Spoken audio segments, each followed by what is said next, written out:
Right, we'll make a wee start here, folks. Thanks again for everyone joining. Uh, this is the Development Officer Training webinar. Today is April 17th, 2021. Today we will be going through the role of the Development Officer, creating a club development plan, coaching and referee education, Canada GAA's role in assisting clubs, as well as we will finish up with a roundtable or discussion at the end. For those who do not know, my name is Ronan Donaghy. I am the Development Officer for Canada GAA, originally from Tyrone in Ireland, currently living in Calgary. So my home club here at the moment is the Calgary Chieftains. So we'll just jump right into it. So we will and start discussing the role of the club development officer. The key aspects of the development officer is to act as a link between the county development officer, which is myself, and the club. It's very, very important that all clubs appoint a club development officer. There's always progress to be made and there's always goals to be achieved. Having a club development officer will allow consistent communication with the county board and the club. This way the officers can share ideas for development for the club and the county, because we are all in this together, promoting the successes and sharing the losses, and also helping to create ideas for the future. Really, you should try everything. If you have an idea, try it, give it a go. What I try to live by at the moment is nothing ventured, nothing gained. If you've put time and effort into it and it's not going to work, well, then you can say you've done it. Don't ever leave a stone unturned. Always give it a go and see if it can work. It's all trial here, folks. Another important aspect of the club development officer is to oversee and assist with all aspects of the club development plan. This not only includes, the club development plan not only includes coaching and games development, but also includes administration, finance and fundraising, communication, PR and culture related to the plan. With this, the games development training and admin includes processes of the club on many bases. It could include membership, club initiatives, understanding and getting to know the existing members as well as new members of the club, because you're always on the eye for good people that will get involved in the executive committee, and they'll be the future leaders essentially of your club. It is important to note that the development does also include facility development, which is not necessarily relevant to any clubs in Canada. As a lot of places or a lot of clubs will be renting fields as opposed to owning any facilities. Another aspect is to uphold the current development plan or lead in creating a club development plan. Now this is very, very important, and the club development plan really needs to take in input from members and other people that have interest in the club. But the club development officer will lead in creating this plan. It's also very important to be very well versed with local authorities, their plans and initiatives. Get involved with the local sports council, see if they can assist in any way. And again, it's a two-way system. An example is the city of Calgary. They do run an all-sport one city initiative every year. It hasn't run this year, unfortunately, just with the current circumstances. But this is an initiative where you're allowed to showcase a lot of different sports. You're allowed to showcase Gaelic football and showcase hurling. It's a case where the city actively will get people to sign up to try these different sports. So it's something that we've had great success with here in Calgary in terms of getting new people trying the sport and getting involved in the club. It's really, really important, and I can't stress the importance of getting involved with local council and sporting organisations, as well as other clubs within the city.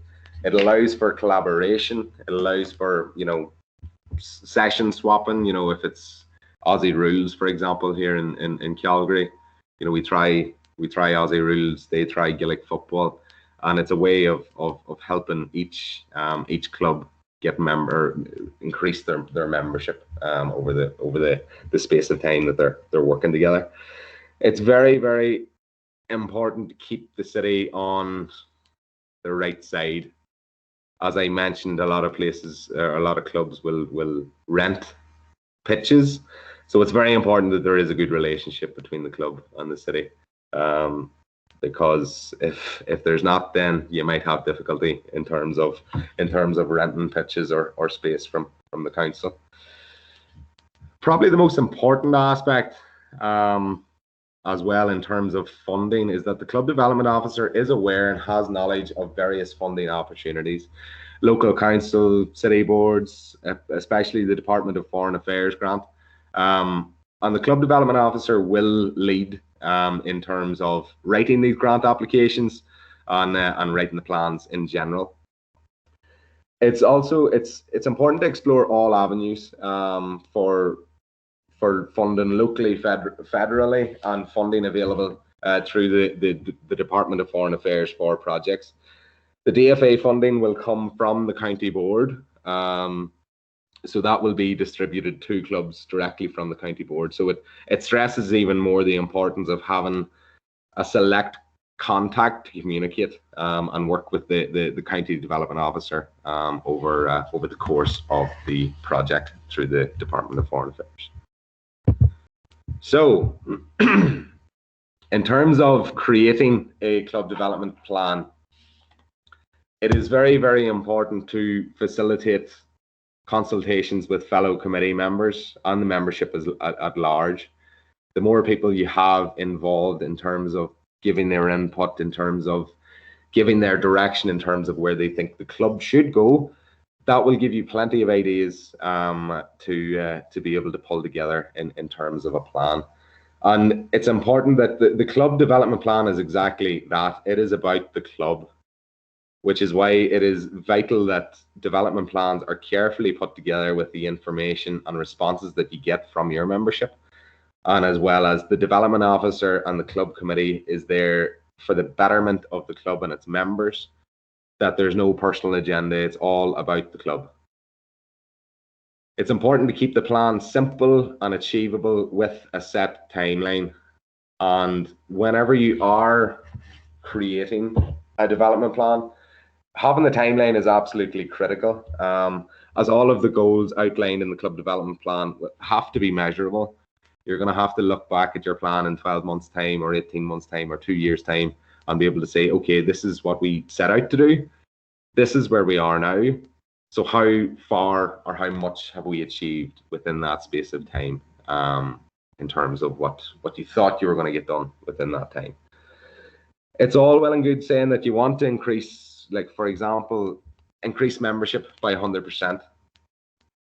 But if you have no set deadline or you have no set timeline that's measurable, then this project, essentially, you're spinning your wheels, you're wasting your time if you don't have a set timeline.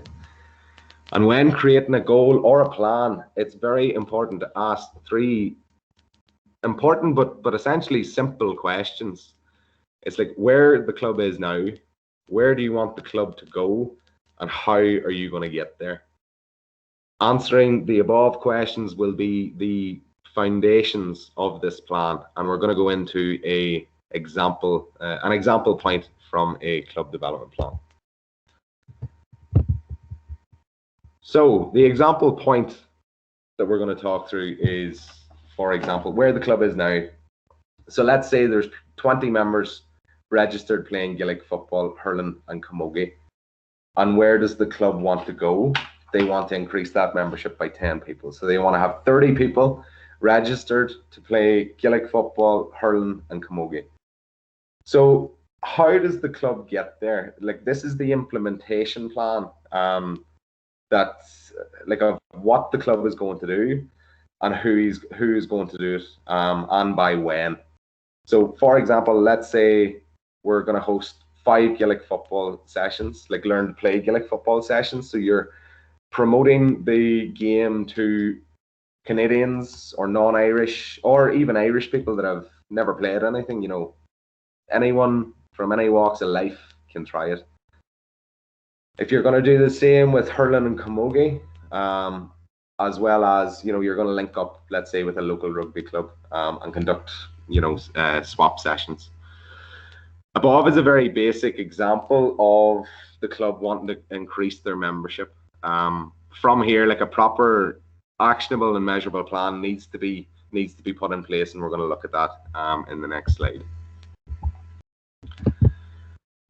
So with this, for example, we do have, before we get into that example point in more detail, the club development plan template is on the Ulster GAA website, the Club My website. There's a fantastic template on what a development plan should look like in its entirety. It is important to realize there is some aspects of the plan which is not necessarily applicable to clubs in Canada, but you can adjust this to make it applicable to you and your own club. So in the implementation plan, there is key activity areas. There's aspects of coaching and games development, as we mentioned, club structures and administration, finance and fundraising, facilities and development, communication, PR, and culture. Now, this plan needs to be monitored, measured, and reviewed over its lifespan to ensure that it becomes reality. And again, that's why it's so important that there is a timeline. So if you've set yourself 2 years to achieve this, it's not a case, it's not a case that you don't look at this plan for 2 years. You look at it on an ongoing basis and adjust your level of input in relation to how far you are along in the plan or how little you've done in the plan, for example. It works both ways. And a way of doing this is always have it as an agenda point at your club executive committee meeting every month or whenever you do meet. When this with this, you can assess where the plan is now and what needs to be done from there. So getting back into that example point, let's say you have a timeline of 10 months to get your membership from 20 people to 30 people. The actionable plan could look like the following. So from January 1st to January 31st, the club invests in social media posts about the upcoming Learn to Play sessions. You know, could be 4 to 6 posts a month. Get in contact with the local sports councils and local sports clubs with an open invitation. Get in touch with the local Irish club. You know, for example, there's an Irish cultural society here in Calgary, and I believe there's a number throughout the country. So it's important to get in contact and get in touch with the local Irish club to promote to their members and encourage existing and previous members to attend, and always bring along a friend. It sounds so simple, but it has been something that is very, very effective. With everyone that's there, bring someone else. So you could have 30, 40, 50 people attending some of these Learn to Play sessions. So for example, from February 1st to February 31st, well, it's not the 31st, there's no such thing as February 31st. So the end of February, let's say, conduct Learn to Play series whilst consistently promoting throughout the series. So this is, you know, being on top of your social media. You know, your PRO will have a massive role to play in terms of helping with the plan and helping with this scenario in particularly. Encourage newcomers who attend the Learn to Play series to bring along another friend and like the club's social media platforms, as well as, you know, the club needs to have a record of their contact details, and also like send gentle reminders to the newcomers because obviously you want to consistently have them coming to these Learn to Play sessions. Staying consistent throughout this Learn to Play session process with reminders will inevitably encourage people to return to play, and always encourage them to bring along a friend. Create a welcoming and warm environment. Encourage existing members of the club to buddy up with newcomers because it can be quite daunting whenever you're trying a sport for the first time that you don't really know. You maybe don't know the people. So it's important that your members and the key people involved in your club are not only there, but have that sense of encouragement for new people that really want to progress the game, that really want to progress the club. And you have to bear in mind that these people that are coming to these learn to play sessions for the first time, you're hoping that they are involved for 10, 15, 20 years within the club. So these people are the future. These people are the future of your club. It's important to continue the above process throughout the Gaelic football and hurling and camogie sessions. Let's say from April 1st to December 31st, conduct indoor and outdoor internal competitions, 7-a-side competitions. Obviously, depending on the weather, you'd like to think it's nice and bright by April 1st, and you can get outside. But if you live in a place like Calgary, that's not always the way. But it's important to have lots and lots of games. There's no point having 40, 50 people out trying a sport for the first time if you don't have a consistent plan in terms of getting these people playing the game. Mix the newcomers with the existing members, again with that buddy up system. It's important to create camaraderie, continuity, and collectiveness. Consider modifying the rules, for example, that experienced players can only hand pass, for example, and really encourage the newcomers to test their skills, to develop their skills, and become a very important part of your club. The measure of success should be or could be by the club AGM, which is October 31st at the latest. From there, you'll be able to see how many new members have actually signed up to the club. So you can assess. You had the goal of signing 10 new people up to the club. By the AGM on October 31st, you can see how much the membership has increased or decreased within that time. So with the club development plan, as this is just a snippet from that club development plan, which can be found on the Ulster GAA website. This is looking at coaching and games development. It's important to have an action, a measure of success, and an expected timeline. So the action is we're going to run these learn to play sessions. The measure of success is we're going to see how many people have signed up to the club, new members by October 31st by the club AGM, and the expected timeline for this particular example was 10 months. So it's very, very easy. Once you ask those 3 questions, where's the club now? Where does the club want to go? And how is the club going to get there? That is the basis of any development plan that a club or divisional committee will create. On to the importance of a club development plan. This will provide a club with a strategic focus and vision of where the club should be in 3 to 5 years' time. It's going to give the officers of the club a plan to execute over a 12-month period. So as a new committee comes in, if there's an established club development plan, they can look to see what they want to achieve in year 2, what they want to achieve in year 3. So it does give officers of the club a plan to execute over that 12-month period, and hopefully beyond that 12-month period. So it gives them a solid plan to work through. It provides ownership of the club to its members. So again, you're getting the input from the membership at large. You're seeing where does the club members actually want the club to go, and you can execute and put that into a plan as applicable. It shows a high level of good club governance. It's absolutely vital that a club has a club development officer, because there's always room for improvement. There's always room for doing more, and there is a lot in terms of running a club. So it's important that you have good people, and especially have someone specifically looking at how the club is set up. Is there any room for improvement in terms of structure, in terms of administration, PR, culture, people, whatever it is?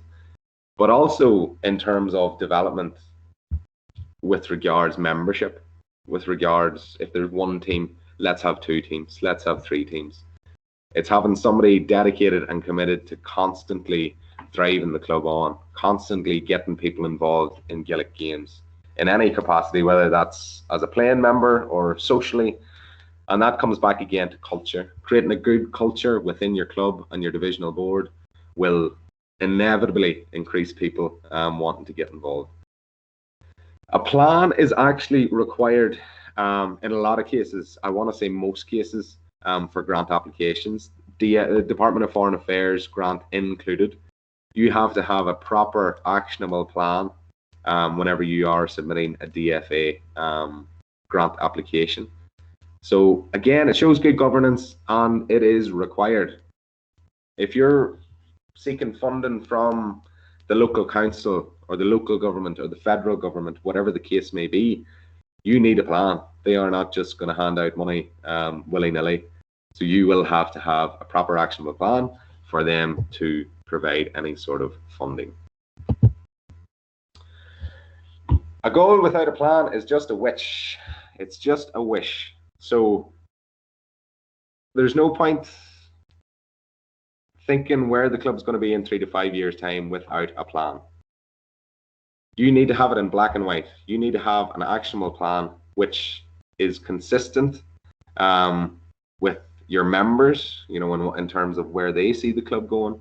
But you need it in black and white. You need to be able to hold yourself accountable, hold the club and its members and the club executive committee accountable for the development of the club. Now, another important aspect of my role, for example, as the development officer with the county board, is coaching and refereeing education. Now, if you do want to host an education course, we are going to go through a few details of how to go about that. So any club or division wishing to host an education course, whether it's refereeing or coaching, must complete the host a course application, which is on the Canada GAA website. So the link is attached on the slide there. So if you do plan to host anything, whether it's coaching, refereeing, or otherwise, you need to complete this application. So refereeing can cover Gaelic games, ladies Gaelic football, hurling, camogie, or can cover all codes. The coaching, either foundation or level 1, can cover Gaelic games or Gaelic football, ladies Gaelic football, hurling, camogie, or again can cover all codes. And for all courses, refereeing and coaching, it is recommended that 6 to 8 hours is given for each code. So if you are planning on running a Gaelic football and a hurling coaching course, it is required to be done over 2 days because we don't want people sitting in a room for 16 hours. So that's just a snippet of what it looks like on the Canada GAA website. So yeah, you complete the host a course application. It will require some details in terms of who the club is, who the division is, and who is actually participating in that particular course. So with regards to tutors, all tutors are appointed by the county board. So all requests for coaching and refereeing education must come through the county board.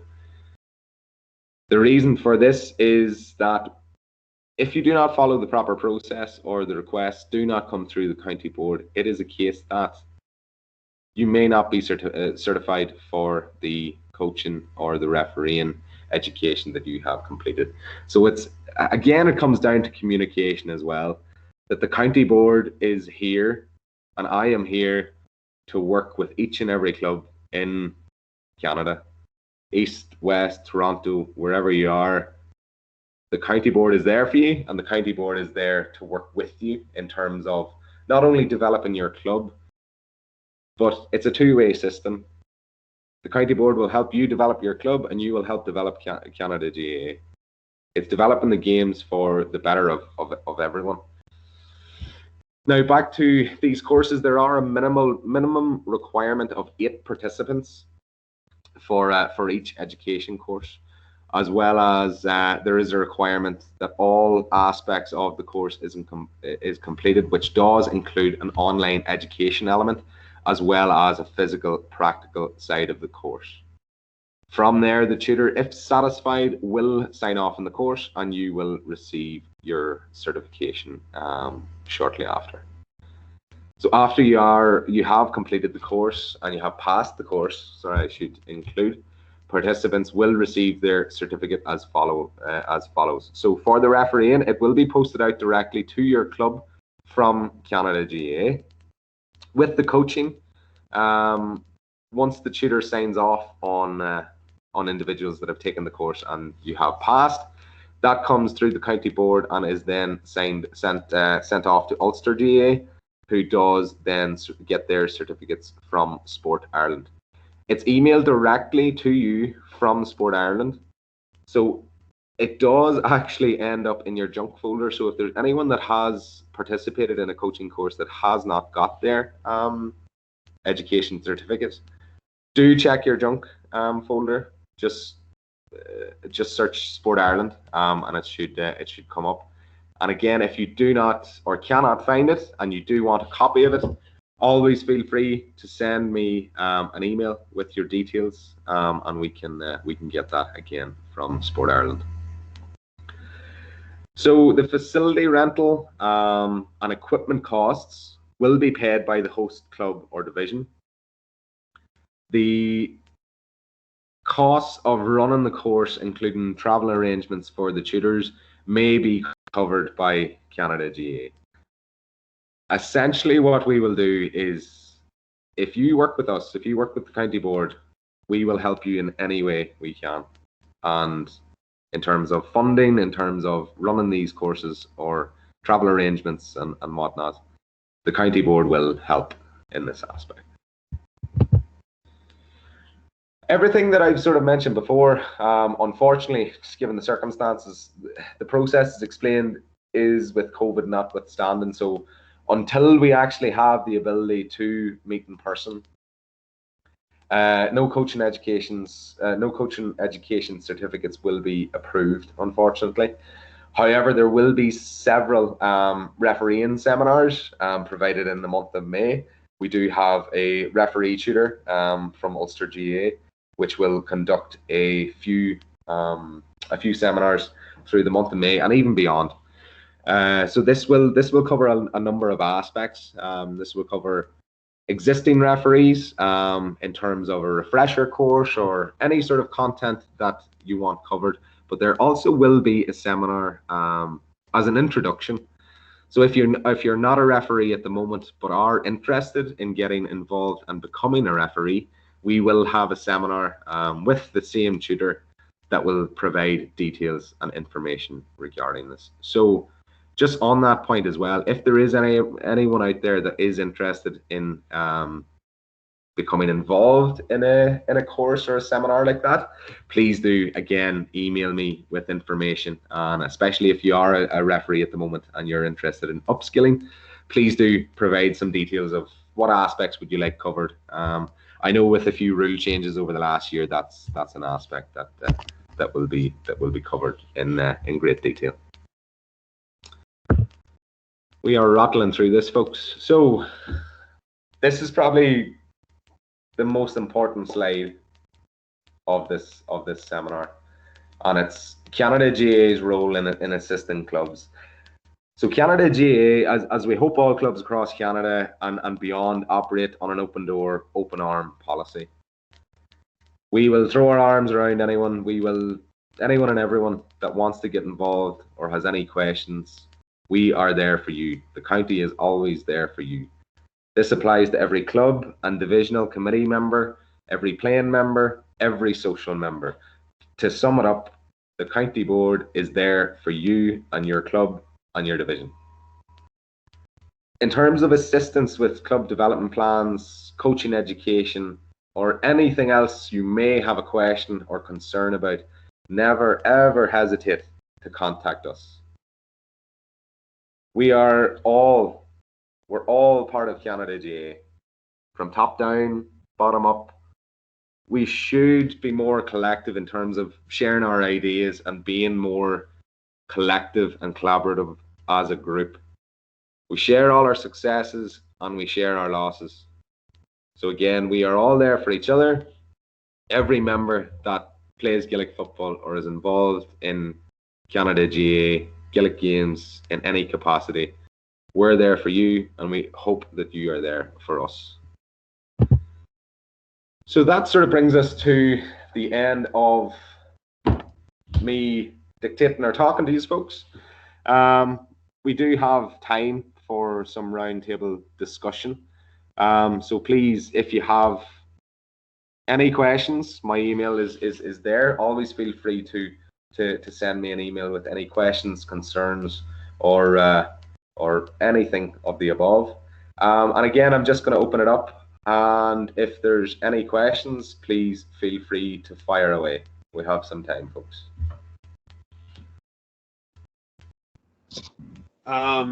Just out of curiosity, so for the courses, there is a minimum participants of 8. Mm-hmm. Just out of curiosity, with COVID happening and all this, is there any way of maybe doing some of these courses more online and maybe having like a smaller kind of contingency to it? So with that, Colin, thanks very much for your question. With that, we have explored the avenue or aspect of doing these virtually. Unfortunately, Sport Ireland, who is the organisation who signs off and certifies any new coaches, you cannot be certified without physically doing the in-person practical aspect. There was some promising conversations in terms that we were maybe going to be able to do these virtually with recordings and X, Y, and Z, but unfortunately, Sport Ireland have turned around and said that they'll not even consider it. So until we are able to meet in person, unfortunately, we will not be able to conduct any coaching education. But again, it's very important that your club and division keeps on top of regional restrictions. So as soon as you can have 10, 15, 20 people indoors, like we will definitely want to go and get some education courses run for sure. And then what about the minimum requirement of having 8 on the course? Is that like a set in stone kind of a thing, or? It is set in stone, yes. Because there has been aspects of previously where there was maybe 12 people signed up and only 4 people sort of turned up. It needs to be worth it from a club side of things, and it needs to be worth it from a county board side of things. We would always encourage, if there is clubs locally or in terms of close by, or if you can link up with other clubs, this can make the number of 8 much easier to achieve. Hi Ronan, Paula here from Aero Ottawa. Hi, Paula. How are you? Oh, good. Thanks for today. I just want to follow up on Colin. I'm from the same club with regard to the online sessions as well. In a couple of other jurisdictions, they're splitting up the training or the coaching courses. So, for example, Chicago's done the foundation classroom work online, and then when they get outdoors, now that they can, they'll be doing the field work outside and assessing it. So at least the bulk of the part is done, like the classroom work, and the same for level 1. Could we look at doing that and at least have some of the work done and be ready to go with the outdoor work and the final wrap up? That's a possibility that we could look at, similar to them. That is certainly something that we can look into, Paula, without a doubt. And again, any clubs that are interested in running a course, please always get in touch. Let's work together. If it's something that we can work out and organise, for sure. If we have the bulk of the work done in terms of the online aspect, and it's just a case of waiting until we can get out physically, that's certainly something that we can help facilitate. Yeah, that'd be brilliant, because we'd really like to do that if we could. Perfect. Yeah, let's continue that conversation, Paula. Pop me an email and we can work it out. Okay, thanks, Ronan. Thanks, Paula. Hello, Hello. how you doing? All good.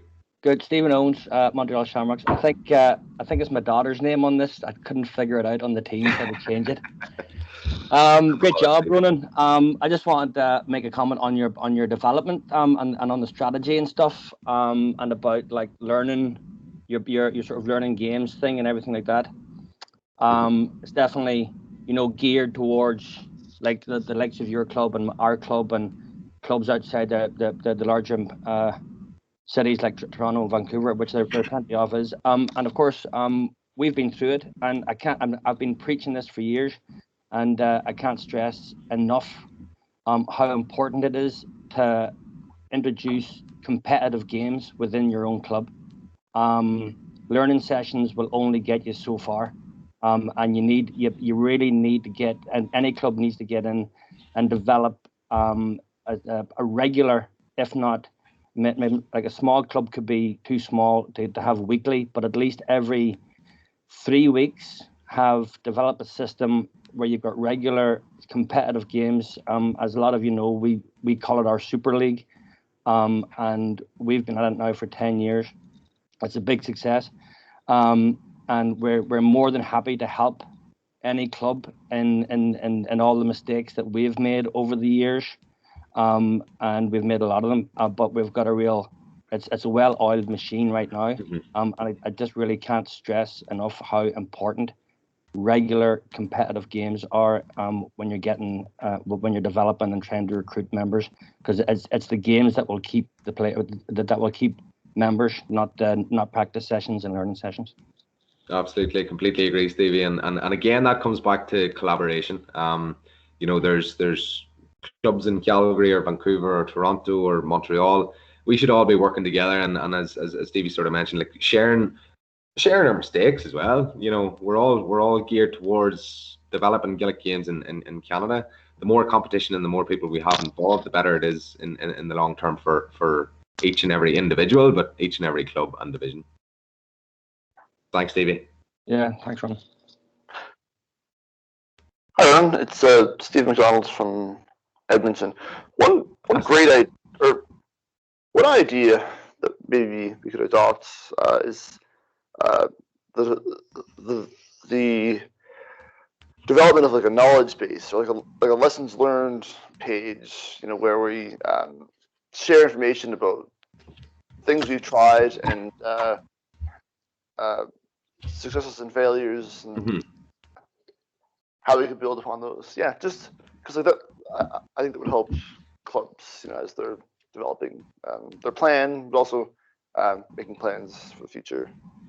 Yeah, absolutely. Again, like you're absolutely right in terms of collaboration. In terms of realizing where we sort of made the mistake, or you should be always trying to help other clubs and help them up as opposed to try and trip them up. So it's a case that we can look at previous plans again and sort of have the collaboration with clubs that if they want to share what they've tried before and what hasn't worked, what has worked, it should be something that's readily available to clubs, and that we can, as you said, sort of see what worked, see what didn't work, and sort of go from there.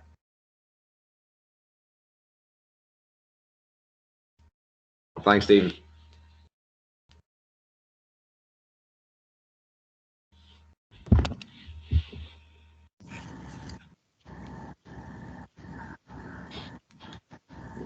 Hi, Ronan. It's Aidan here from Kingston in Ontario.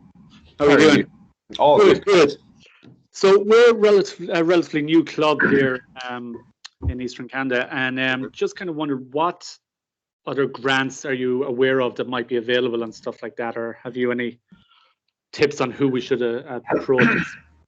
So in terms of like as a new club, Aidan, it's definitely the DFA grants are a great start. So they are. The DFA are really behind good projects, and especially as a startup club, developing sort of the Irish culture, and especially with Gaelic games. The DFA is a very, very good start. Now, locally to yourselves, I wouldn't be very aware of of sort of grants that you'd be able to apply for. However, in terms of writing grant applications for the Department of Foreign Affairs, like, we can certainly help out, because there's a bit of a knack to it in terms of wording and structure and whatnot.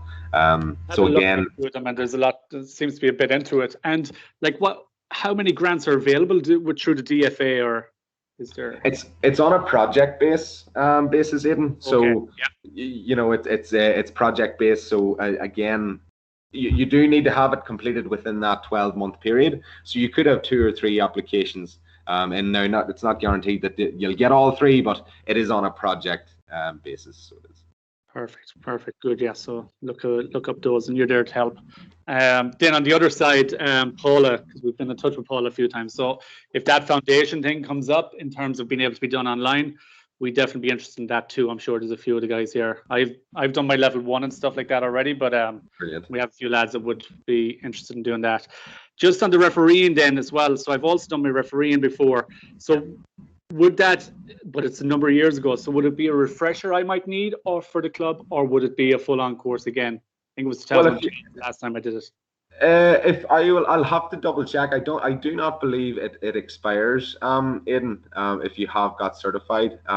So the refresher course should be okay. Like, again, a lot of things have changed over the last number of years in terms of rule changes and whatnot, so we can cover all those aspects. So whatever, it should be okay. The refresher course should be suffice. However, I will just double and triple check on that, and I'll get in touch with you regarding that. Great, good stuff, Ron. Thanks. Thanks, Aidan.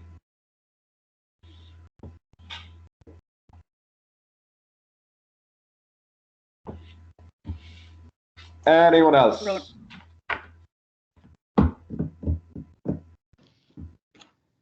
Heard someone about to come in there. Ronan, I was just going to say, I'm going to share a webinar evaluation link in the chat. Absolutely. So I'll just share it now so people remember about it before they log off. But just discussion can continue, but I just wanted to share that. Yeah, absolutely, folks. Please do fill out the response page in terms of how you felt this seminar was. You know, was it helpful, unhelpful? Try to go easy on me, but again, really appreciate everyone joining. And if there is any other questions, please feel free to shout. Very good, Roland. Sean here, acting chair of Canada GAA, and just greetings and hello to everybody. Any other questions for Roland before we sign off? Excellent. Well, then will just remain for me to just say a huge thank you to Roland for putting this all together throughout the last little while. I think the key elements were mentioned there: culture, accountability, and sharing. And I think if we do that, we'll all be in a different space come this time next year. So Ronan, thank you for doing a wonderful course here. Gourmet and to everybody, and we'll talk to you again real soon. Thanks, everyone.